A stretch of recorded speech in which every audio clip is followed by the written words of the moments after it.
इस कहानी का उद्देश्य किसी की भावनाओं को ठेस पहुंचाना नहीं है, बल्कि मनोरंजन करना है। इसे अन्यथा ना लें। मैं मान मर्यादा को भूलकर बोल पड़ी। हाँ, कर रहा है मेरा मन। मैं छटपटाती रही, पर वह बोले, जल्दी करो। आह, मैं मज़ा लेती रही। कहानी बहुत ही इंटरेस्टिंग और रोमांटिक है दोस्तों। इसे बनाने में बहुत मेहनत लगती है। अगर आप चैनल पर नए हैं तो चैनल को सब्सक्राइब ज़रूर कर लीजिए। यह कहानी राखी नाम की लड़की की है, जिसकी उम्र 23 साल है। संजय से लव मैरिज के बाद राखी को एहसास हुआ कि उसने गलत व्यक्ति से शादी की है। उसकी इच्छा पूरी नहीं हो रही है, क्योंकि उसके पति काम के सिलसिले में कई दिन तक बाहर रहते हैं। उसे हर रोज़ अपने पति का साथ चाहिए। ऐसे में जब कई महीनों तक भी राखी की इच्छाएं पूरी नहीं हुई तो राखी के कदम बहक गए। उसने घर में ही अपने इर्द गिर्द देखना शुरू किया। जब भी अकेली होती, मन अपनी इच्छाओं को पूरा करने पर केंद्रित हो जाता। उसने कई बार महसूस किया था कि पड़ोस में रहने वाले अंकल जी उसे देखते थे। जब भी वह छत पर कपड़े सुखाने के लिए जाती, कई बार उसने नोटिस किया कि अंकल भी वहाँ होते, और जब भी उसकी निगाह उनकी तरफ जाती, वो भी उसकी ओर देख रहे होते। यहाँ से कहानी का कैरेक्टर मैं प्ले कर रही हूँ। आपको बहुत मज़ा आएगा कहानी सुनने में। चलिए शुरू करते हैं। मैं यहाँ आपको बता दूँ कि मेरी छत पर 2 तरफ से ऊंची दीवार है, पर 2 तरफ से छोटी दीवार है, जिससे आसानी से एक तरफ से दूसरी तरफ जाया जा सकता था। मैं पूरे इत्मीनान से खड़ी थी। इस हड़बड़ी में यह भूल गई थी कि कोई भी बगल वाली छत से मुझे देख सकता है। मैंने जैसे ही नीचे से सास के बुलाने की आवाज़ सुनी, मैं अपने होश में आई और नीचे की तरफ जाने लगी। तभी मेरा ध्यान बगल वाली छत पर गया। उधर बगल वाले अंकल जी थे, जो अक्सर सुबह के समय छत पर आकर कसरत करते थे। आज तो वह एकटक मुझे घूर रहे थे। मैं उनको देखने लगी और यह भूल गई कि वह भी मुझे देख रहे हैं। शायद उन्होंने मुझे देख लिया था, इसलिए वह मुझे ऐसी निगाहों से देख रहे थे। यह देखकर मैं शर्म और डर से लज्जित हो उठी कि पता नहीं वे मुझे इस तरह से देखकर क्या सोच रहे होंगे। कहीं वे इस बात को किसी से कह बैठे तो क्या होगा। बस यही सोचते हुए मैं शर्म से गड़ी जा रही थी। मैं नीचे जाने के लिए जैसे ही सीढ़ी की तरफ जाने लगी, तभी अंकल जी की आवाज़ मेरे कानों में पड़ी और मेरे पैर वहीं जम गए। बहू, कोई बात है क्या, जो तुम इस हालत में छत पर घूम रही हो? पर मैंने उनकी बातों का कोई जवाब न देते हुए नीचे को भाग आई। फिर मैंने नाश्ता तैयार करके पति को करा दिया। पति अपने काम से बाहर चले गए और अब मैं घर में अकेली थी। मेरे दिमाग में वही सब बातें और सीन चल रहा था। अंकल जी की उम्र तो लगभग 50 की होगी, पर कसरत करने के कारण अभी 45-46 के ही लग रहे थे। एक बार फिर मैं मान मर्यादा को भूलकर कुछ अलग ही ख्वाब देखने लगी। मैं नहा धोकर अच्छी तरह तैयार होकर फिर से छत पर चल दी, यह देखने की वह अब भी ज़रूर छत पर होंगे। मैं गीले कपड़े लेकर छत पर गई, ताकि ऐसा लगे कि मैं नहाकर कपड़े फैलाने आई हूँ। छत पर पहुंचकर मैंने बगल वाली छत पर निगाह दौड़ाई, पर वह कहीं नहीं दिखे। मैं थोड़ा दीवार की तरफ बढ़कर चारों तरफ देखने लगी, पर वहाँ कोई नहीं था। मैं मायूस होकर नीचे आने लगी। तभी मुझे बगल वाली छत पर बने कमरे के खुलने की आवाज़ आई। मैं रुककर देखने लगी। वही अंकल जी थे। वह सीधे मेरी तरफ आ रहे थे। मेरे शरीर में थरथराहट होने लगी और जी घबराने सा लगा। तब तक वह मेरे पास आकर बोले, किसे खोज रही हो बहू? मैं उनके इस सवाल से घबराई। कहाँ? किसी को तो नहीं, लेकिन मैंने कमरे की खिड़की से देखा था कि तुम किसी को ढूंढ रही थी, नहीं तो?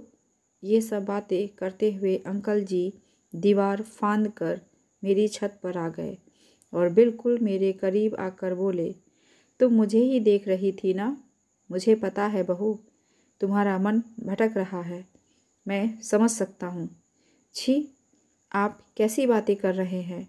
कोई अपनी बहू समान औरत से ऐसी बातें करता है क्या? आप बहुत गंदे हो। मैं वैसे ही देख रही थी। इसका मतलब यह तो नहीं कि मैं आपको ही देख रही थी।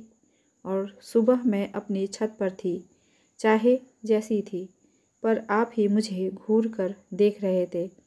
तुम ठीक कह रही हो, पर तुम्हारी वजह से ही ऐसा हो रहा है, और तुम चाहे जो भी कहो। ये कहते हुए अंकल ने मुझे पकड़ लिया। मैं घबराते हुए बोली, ये क्या कर रहे हैं? कोई देख लेगा। क्या कर रहे हो? छोड़ो मुझे। मैं छोड़ दूंगा, पर तुम एक बार जो अधूरा कहा है वो पूरा कहो। बोल दो तो अभी छोड़ दूंगा। मैं छटपटाती रही, पर वह बोले, जल्दी करो, नहीं तो कोई देख लेगा। मैं सर नीचे करके बोली, अब छोड़ो। वह बोले, कैसा लगा बता तो दो। ज़रूर छोड़ दूंगा। आप चीट कर रहे हैं। आपको जाना है तो बोलना पड़ेगा, और वो भी सही सही। मैं क्या करती? मेरे पास उनकी बात मानने के सिवा कोई चारा नहीं था। अच्छा लगा। एक बात और, तुम्हारा मन कर रहा है ना? मैं छूटने के लिए बोल पड़ी। हाँ, कर रहा है मेरा मन।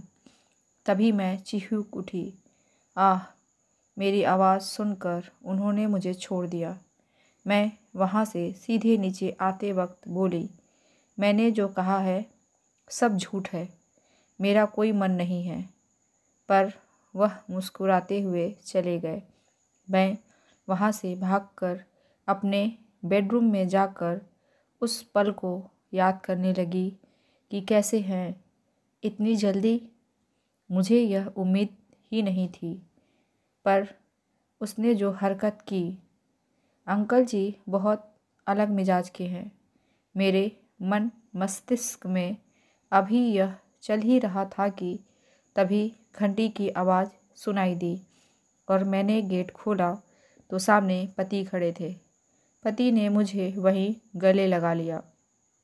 फिर अंदर आकर गेट बंद करते हुए बोले, कैसी कटी रात मेरे बिना।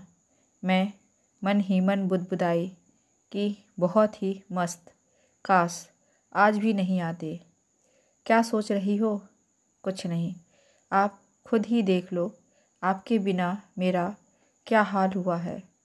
मैं पति से बोली, आप पहले नहा लो और कुछ खा लो, फिर देखते हैं। पति ने कहा, मैं सोचता हूँ कोई खाना बनाने वाले को रख लूँ और वह घर का काम भी कर लिया करेगा। सारा काम तुमको करना पड़ता है। मैं भी यही सोच रही थी, पर मैंने कभी आपसे कहा नहीं। बगल में एक खाना बनाने वाली आती है, मैं उससे बात करूं? नहीं, आज मेरे पास एक लड़का आया था। उसका नाम कमल है। उसे काम चाहिए।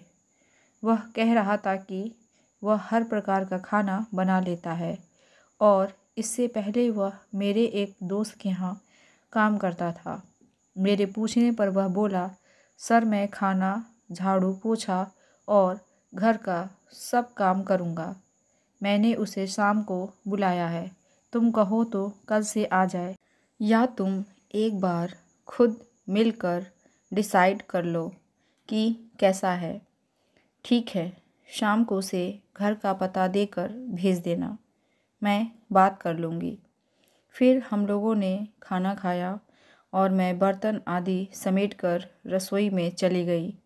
तभी पति रसोई में चले आए। अभी बहुत काम है, छोड़ो बाद में। पर पति ने मेरी एक न सुनी और मुझे, ओह नहीं, ऐसा ना करो, मैं चिल्लाती रही। पर पति बोले, ओह सॉरी, मैं कर भी क्या सकती थी।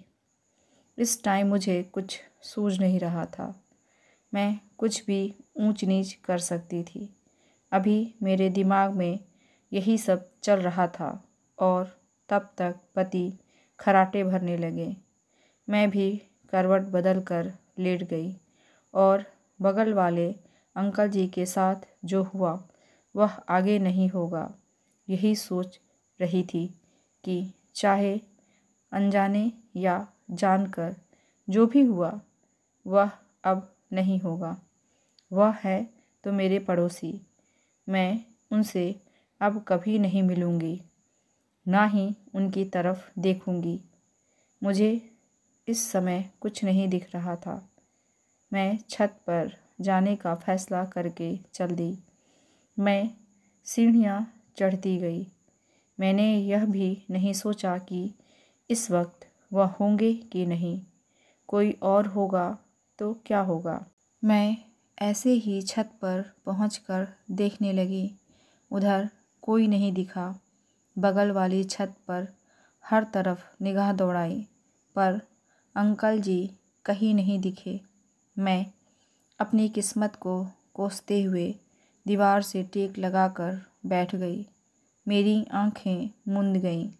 उफ, मेरा शरीर कांप रहा था और मैं यह भी भूल गई थी कि अगर अंकल जी के सिवाय कोई और देख लेगा तो मुसीबत आ जाएगी। पर मैं आंखें बंद करके सोचने लगी कि अंकल जी, मैं यही सोचती रही और मुझे मेरी कल्पना हकीकत लगने लगी। मुझे सच में लगने लगा कि अंकल जी, मैं मज़ा लेती रही। तभी एकाएक मुझे महसूस हुआ कि किसी ने मुझे पकड़ लिया हो। मैं जिसकी कल्पना कर रही थी वह हकीकत लगने लगा। मेरे मन मस्तिष्क में बातें चलने लगी। क्या यह हकीकत में हो रहा था? सच में कोई है तो क्या हुआ? मुझे मेरी मंजिल चाहिए, चाहे जो हो। उसने मुझे झकझोर दिया और अब मैं कांपते हुए, न चाहते हुए भी मैंने आंखें खोली। मेरे सामने अंकल जी बैठे थे, यानी मेरी कल्पना हकीकत हो गई थी। आप? हाँ, यह कहते हुए अंकल जी ने पूछा, यहाँ क्यों आई थी? मैं मान मर्यादा भूलकर मैंने अपने मन की बात सच सच बता दी। अंकल जी ने फिर पूछा, आज तुम सच सच बताओ कि तुम्हारा मन क्या कर रहा? नहीं बोलना चाहती हो तो मैं चला जाऊंगा। नहीं, रुको, मैं बताती हूँ। मेरा मन कर रहा था। तभी मेरे कानों में पति के बुलाने की आवाज़ सुनाई पड़ी। राखी उठो, मुझे जाना है। मैं सो गया और तुमने जगाया भी नहीं। राखी, मुझे देर हो रही है। मेरी तो नींद काफुर हो गई। तभी मुझे लगा कि मैं सपना देख रही थी। मैं मन ही मन बुदबुदाई, आज तो अनर्थ ही हो जाता। मैंने सारी बातों को एक तरफ झटका और मन में सोच लिया कि ऐसा कभी नहीं करूँगी। कैसी लगी आपको ये कहानी? कमेंट करके ज़रूर बताइएगा। मिलते हैं अगली कहानी के साथ। धन्यवाद।